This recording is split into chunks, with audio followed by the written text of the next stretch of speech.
We call this vibrational reality present tense. Humans usually don't want to do that. They don't want to call anything present tense that hasn't manifested in a way that everybody can see it. That's what slows your science down so much. Not only does everybody have to see it, but everybody has to see it exactly the same way before they will call it factual, evidential reality, you see. And that slows you way, way down, because now you have to wait for all those people that aren't even interested in that to give their attention to it, you see. But if you will accept that when you put it into this vortex of creation and source, the energy that creates worlds, including your inner being and all that you are, is already seated as present tense.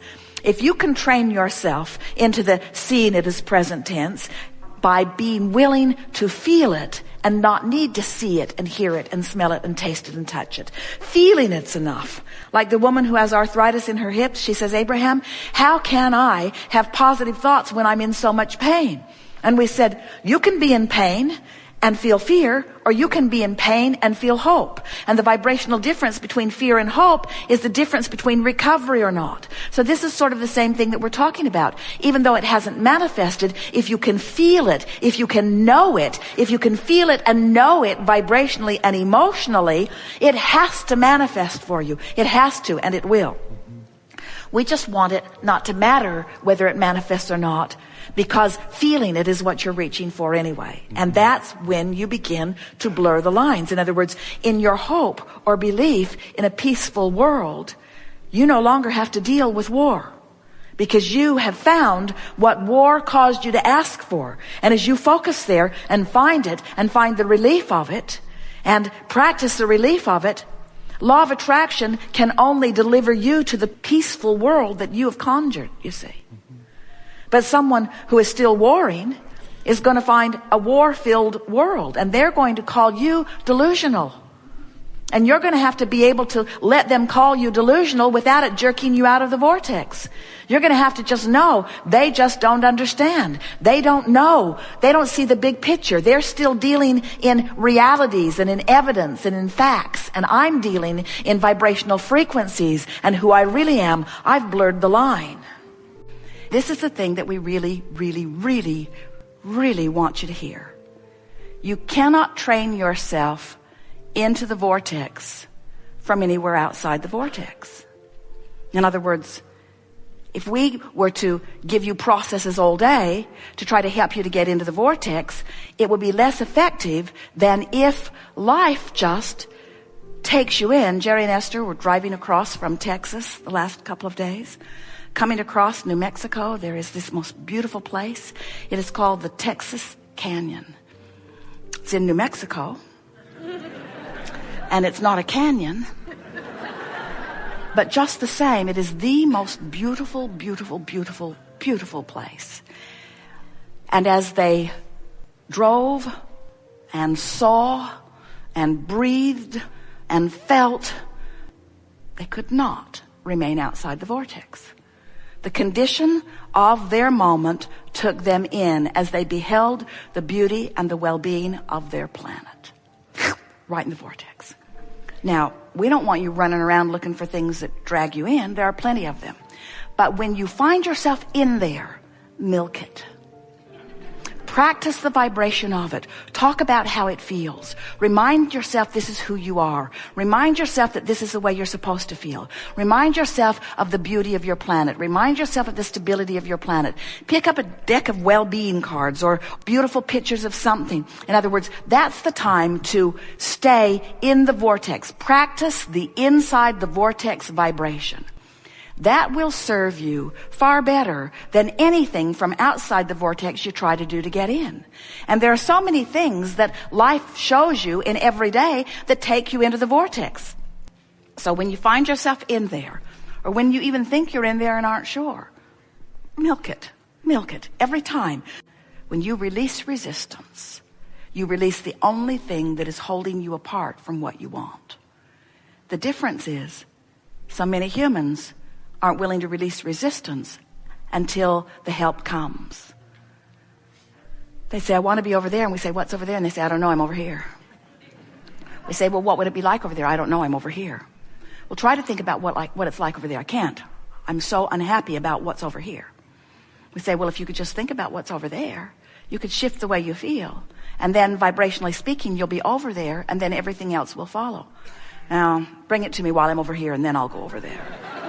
That's sort of what most people say. Show it to me. Show me the money. Show it to me, and then I will have a emotional response to what is. And we say, that really is the opposite of what the art of allowing is. The art of allowing is finding a way of allowing alignment regardless of what's going on in reality. It's also what unconditional love is. I'm going to find alignment with the love that is me, regardless of the condition that's going on. I'm going to discover unconditional love. I'm going to discover unconditional alignment. I'm going to discover unconditional releasing of resistance. I'm just going to let it go because it doesn't feel good. I'm going to let it go because it doesn't feel good. But you know, we've never seen anyone that could let something go without finding something else. When you say, I'm not going to think about that thing that I'm thinking about anymore, you're thinking about that thing that you're not going to think about anymore.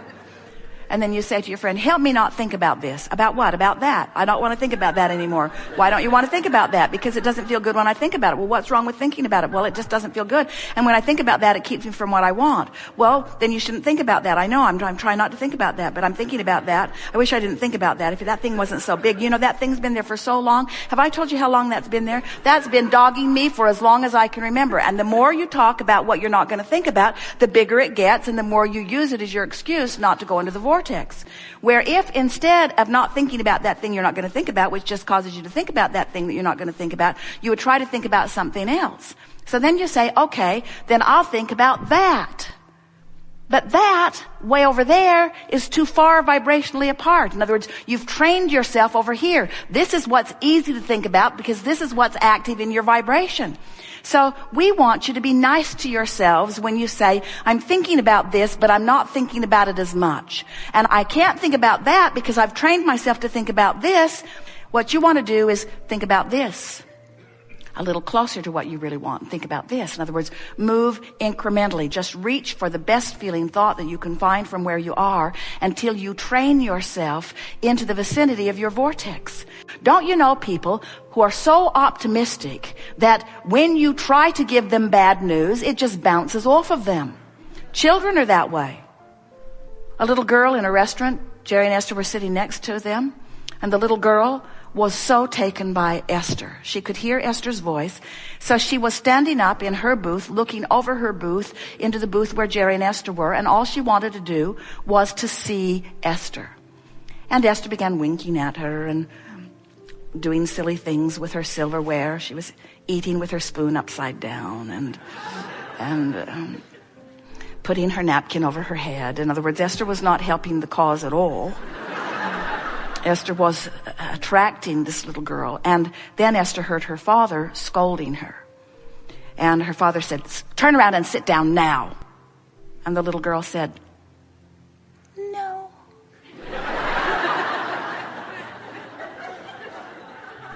And her father said, turn around and sit down now. And the little girl said, no. And Esther is thinking, please turn around and sit down. Please turn around and sit down.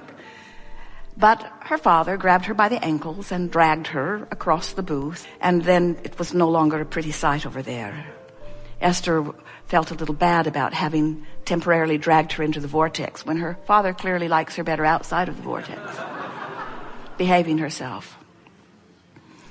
When you find yourself in the vortex, milk it with everything that you've got until you have such a vibration going on from inside the vortex that no one and nothing that is reverberating out there with a different frequency has any access to you. And what you will begin to discover is those old troublesome thoughts that used to make their way into your consciousness frequently, they're gone. Old grudges lift off of you. You stop rendezvousing with ornery people. You stop rendezvousing with people in traffic that are inconsiderate.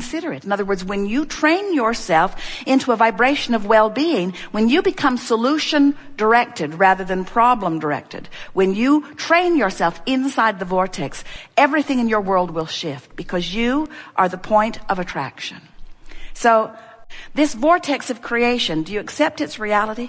Doesn't matter if you do or not, it is reality. The larger part of you is there, even in your ignorance of it. There it is with everything you want. And this vortex, this edge of the vortex is somewhere on the emotional scale between hope and belief. That's where it is. So if you're over here in fear, you're nowhere near the vortex. And even though the vortex is calling you, it's pulling you forward. When you go from despair and the vortex gets hold of you a little bit and pulls you forward, you end up in revenge. And you say, oh, that doesn't feel very vortex-like. We say, yes, it does. It's closer. It's closer to the vortex than you were. When you allow yourself to move from revenge into hatred, and hatred into anger, and anger into less anger, into frustration, into overwhelmment. When you get in the vicinity of hope, now the vortex will take you right in and show you something to make a believer out of you. In other words, when you allow yourself to get into the vicinity of the vortex will help you to believe. So what we really want to talk about in this gathering, because most of you are not over there in despair. Most of you hang around with the low end of your vibration somewhere in the vicinity of overwhelmment. Oh, you dip into anger occasionally, sometimes despair, but your set point on your emotional scale is somewhere between overwhelmment, dipping into some anger, and hope. That's where most of you are hanging out. Occasionally you go right into the vortex, but you don't stay there very long. All day today, we will be shining a spotlight on who you really are. You think sometimes that the negative emotion that you feel is because you're looking at a condition or a circumstance that isn't pleasing. Someone said, my lover left and I am sad. And we said, no, you're not. And she said, my lover left and now I'm sad. And we said, no, you're not. Abraham, what's wrong with you? Can't you hear? My lover left and now I'm sad. And we said, no, you're not.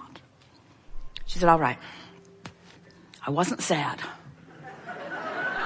My lover left. Now I'm sad. I'm sad because my lover left. And we said, we know that's how it seems, but you're sad because you're focused upon the absence of a lover, when in your vibrational reality is the presence of a lover.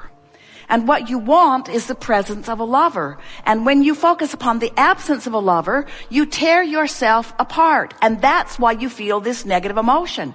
You are assigning this sadness to someone else's behavior. We are assigning this sadness to your behavior. We are assigning this sadness to your inability to focus inside the vortex.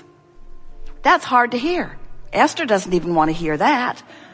Please give me just a little bit of, can't the universe just make me the one exception just this one time? Can't I focus upon the absence of what I want without it being my fault? Can't it be the fault of the person who is displaying the behavior that I'm focused upon? We say, well, that's conditional love if we've ever heard it. Now what are you going to do? Try to control the world so that you can feel better? Oh yeah, that is what you try to do, isn't it? That is what you try to do, but it isn't working out, have you noticed? So, the other day something's going on. Esther's feeling uncomfortable about it. She said, hey, the good news is we're creating something really wonderful over there where we can't see it. But it's good to know. Isn't it good to know? If we can convince you in this short time that we're together today about the existence of this vibrational reality, if you leave here accepting the reality of this vibrational reality, and then we're able to show you how you can focus yourself there regardless of what's going on over here in your reality, you will find relief immediately. A woman said, I cannot pay my mortgage and I don't know what to do.